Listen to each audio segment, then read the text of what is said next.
In today's video, I'm going to teach you how to change trusted or registered device in Wise. If you've upgraded your phone or want to keep your account secure by removing an old device, you'll do this in two parts. First, remove the old trusted device using the web, and then register your new phone in the Wise app. I'll walk you through clearly so you can follow along with confidence.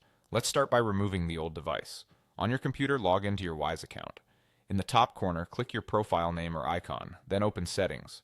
From there, go to Security and Privacy. Find the section for two-step verification. This is where Wise lists the methods used to confirm it's really you when you sign in or make important changes. Look for the Wise app in the list of verification methods. Switch off the option that says Verify with the Wise app. This disables the old device so it no longer approves sign-ins. Before you turn it off, make sure you can access another verification method, like SMS or email, so you can complete sign-in when needed. Once it's switched off, your old phone is no longer registered as a trusted device for your Wise account. Now let's register your new device. On your new phone, download the Wise app from your official app store and open it. Log into your account. The app will guide you to set up two-step verification. When you get to the setup screen, choose Other Verification Method, then select Wise app. Follow the on-screen instructions to finish the setup.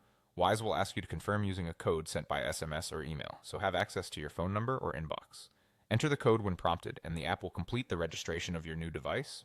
That's it, your new phone is now the trusted device for approving future sign-ins and sensitive actions. A few quick tips as you wrap up. Keep your phone and the Wise app updated so verification works reliably. If any wording in menus looks slightly different, look for similar labels like security and privacy or two-step verification. When signing in during this process, if the app approval isn't available yet, use SMS or email to verify, then finish the setup in the app. And remember, do not share verification codes with anyone. You've successfully removed the old device and registered the new one, keeping your Wise account secure and under your control.